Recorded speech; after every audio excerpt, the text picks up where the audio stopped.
I thank the gentlelady from New Jersey, and I thank you for guiding us over the past couple of minutes dealing with an important issue of child. Lady suspend. Under the Speaker's now.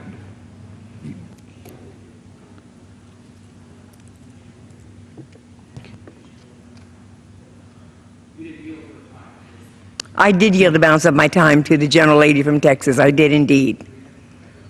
Under the Speaker's announced policy of January 6, 2015, the gentlewoman from Texas, Ms. Jackson Lee, is recognized as a designee for the Minorities Leader. Thank you, Mr. Speaker. Thank you very much, Mr. Speaker. And again, I thank the gentlelady from New Jersey. Let me quickly move us forward because in just a few minutes, the President of the United States will join with a number of Americans on a very important town hall meeting dealing with the question of this very important issue of gun violence. And today I rise as a ranking member of the Criminal Justice Committee on Judiciary, but I rise also as my colleague as a member of the Congressional Progressive Caucus that has been at the leadership. And I thank both Chairman Grijalva and Chairman Ellison for their leadership and the opportunity for this time. Again, much was made of the fact that the President in his last term, or his last year, sought to take on this very complicated issue. Much was made of the fact that the President chose gun violence as something that he took a personal and emotional interest in. Let me be very clear. There is never a time that is too short a time to confront the horrors of gun violence in this country. Let me give you simply examples of what we face, not with adults who've confronted each other with a gun, but toddlers who are getting shot on a weekly basis. For example, a 2-year-old in South Carolina found a gun in the backseat of the car he was riding in and accidentally shot his grandmother, who was sitting in the passenger seat. I found at least 43 instances this year of somebody being shot by a toddler 3 or younger. In 31 of these 43 cases, a toddler found a gun and shot himself or herself. These stories are emotional and they are real. In one instance, a 3-year-old managed to wound both of his parents with a single gunshot at an Albuquerque motel. Shootings by toddlers have happened in 24 states so far this year. Or the story that comes to mind, dealing with a little boy, a loving little boy, in Kentucky, who accidentally shot his 2-year-old sister to death. Why? Because someone gave him a gun made by a manufacturer who made guns for children. Now, Mr. Speaker, I'm not here to make moral judgments. That is something that I would not do, give a child a gun that's 5 years old. But what I am here to speak to is how we can come together. Those who advocate and use guns, those who believe in open carry, those who believe in concealed weapons, those who believe in rifle shooting and deer hunting, all of that is part of the American way. There is no angst with that.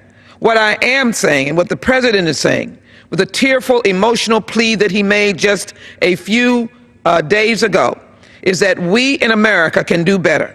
The Constitution says we can do better. The Declaration of Independence says we can do better. The First Amendment clearly provides us the access and the rights of free speech and movement. And the Second Amendment is clear that we do have a right to bear arms. Many of us historically believe that that was, of course, an amendment put in place to protect the beginning founding fathers and mothers, if you will, in these early colonies, and to make sure that they were not overrun by the British. But it is still a standing amendment, and it takes a procedure for it to be undermined, which is the argument that I make for those who continuously raise the fact that the President and those of us who believe in gun safety or gun regulation, which is not control, are in fact trying to diminish the Second Amendment. We are not. But what we are trying to do is to do as the President has suggested, keep guns out of the hands of the wrong hands through background checks. For example, unfortunately, the tragedy in South Carolina, Charleston, South Carolina, where a crazed individual who wanted to provoke a race war, worshiped with 9 parishioners at Mother Emanuel Church, sat and prayed with the pastor, a distinguished senator, and those other loving saints, then sprayed bullets and killed 9 of them. That individual had items in his background that should have warranted him not getting a gun. But what happened under law? The storekeeper, the gun shop owner, after 3 days when that particular affirmation or approval had not come, he gave the gun anyway. Foolish. It is so very foolish. There should be an extensive requirement that there's a background check when you are buying a gun on the internet or other places where exchanging guns. And so the president recognizes these kinds of loopholes, wishes to avoid those kinds of loopholes.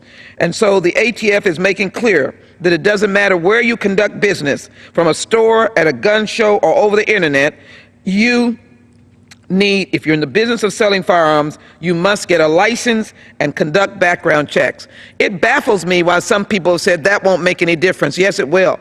Because a lot of times in gun shows, people who are here to do wrong are in fact going to be taking any easy way to get guns.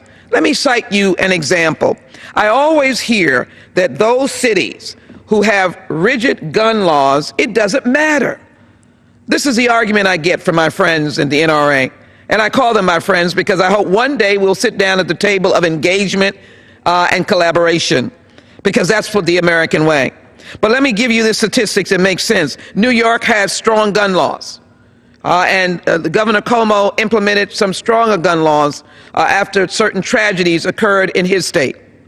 But here is the statistics that argues and refutes and extinguishes the argument of the NRA. 70% of the guns recovered by police in New York State in 2013 originated out of the state.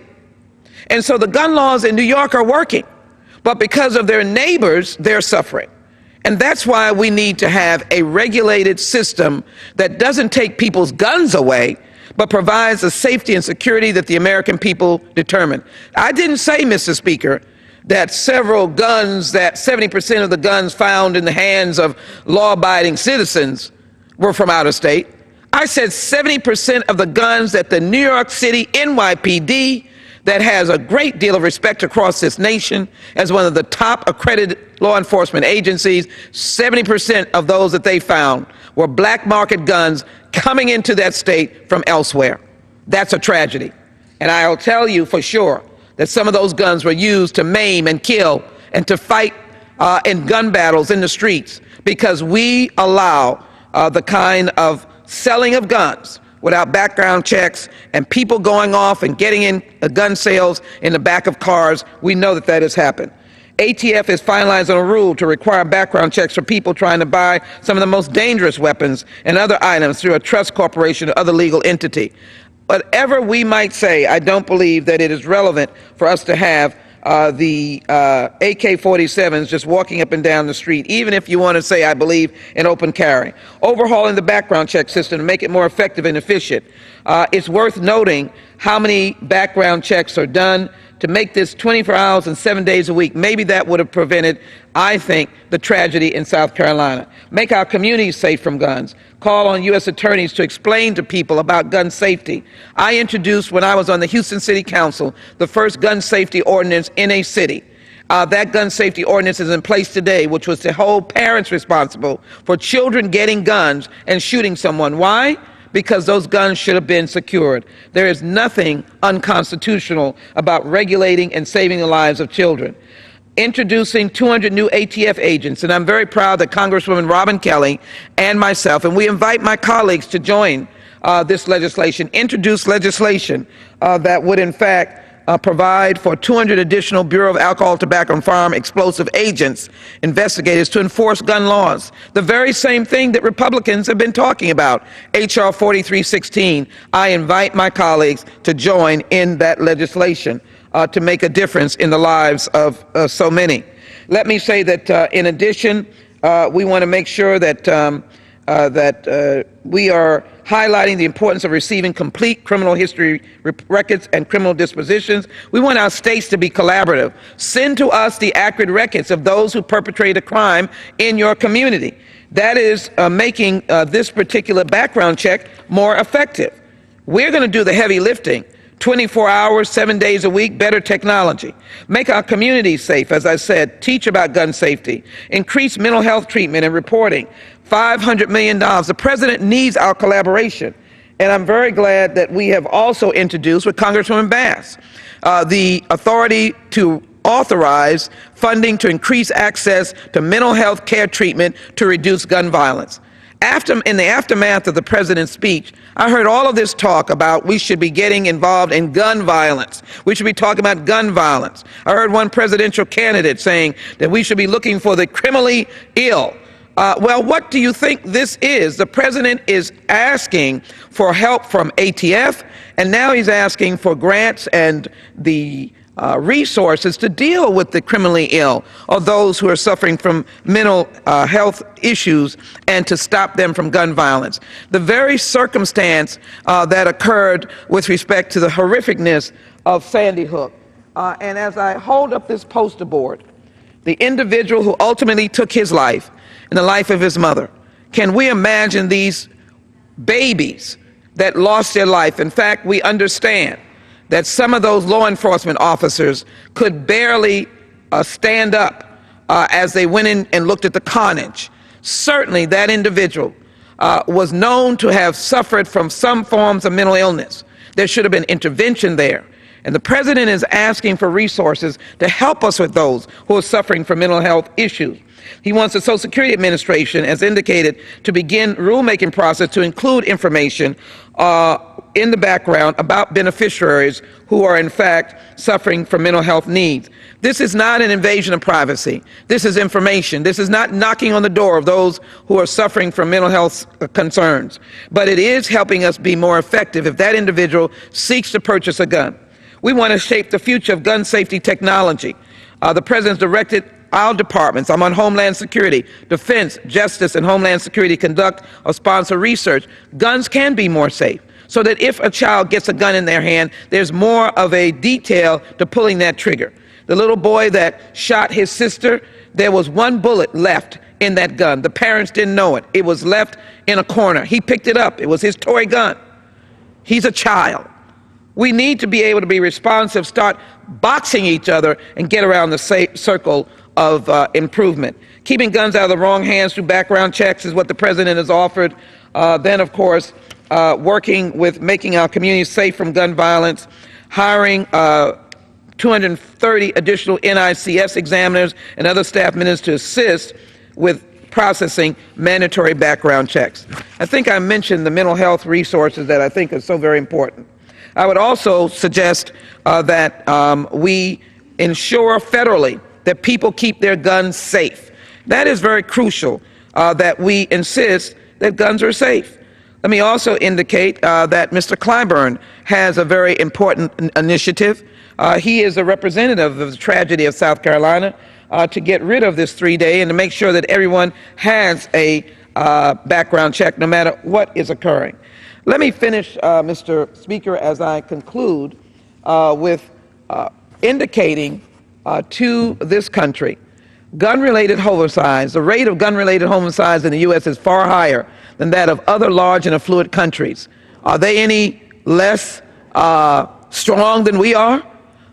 We have the highest number of homicides done by guns. Italy, Taiwan, Canada, Spain, Germany, Australia, the United Kingdom, France, South Korea, and Japan. Even with the terrorist activities, they are way below Americans. And you can see here, 353 mass shootings in America in 2015. All of those are by guns. If you're too dangerous to fly, you're too dangerous to buy a gun in America. And I have the no-fly for foreign terrorists, but more importantly, we had a legislation that Mr. King sponsored, I believe, and others, that just simply said if you're on the no-fly list, you can't have a gun. I want to find common ground, but most of all, I want to save lives. And here today, I am saying to my colleagues that we are not saving lives if we are not sitting at the table of involvement. Let me also suggest and ask unanimous consent to introduce this into the record, a whole list of legislative initiatives, if I might. Thank you. Of gun storage and safety devices, accidental firearms transfer and reporting, which is similar to what happened in South Carolina, where this gentleman got a gun and it was effectively, he would not have been approved. Establishing a select committee on gun violence research. These are by other members. Recognizing gun violence as a public health emergency. And coming back finally to allowing the Centers for Disease Control to finally do research on the impact of gun violence. If we don't stand together, then the long litany of children that have died by gun violence, Mr. Speaker, will continue. And the only thing that will stop this is for us to recognize that we have gun deaths by justified homicide and criminal homicide, mass shootings, mental health, guns and suicide. The only thing will happen, guns and domestic violence, is that it will continue. Does anyone want this kind of massacre to continue at the hands of someone using a gun? If some aspects of what the President has presented, if we join together on background checks, mental health resources, ATF, FBI, 200 more, if we join together, I can assure you America can find her comfortable place in the sun with a wonderful constitution and democracy where all of us, no matter what our philosophy, what our political party, can come around the issue of saving lives. With that, Mr. Speaker, I thank you and I yield back my time. The gentlewoman's time has expired.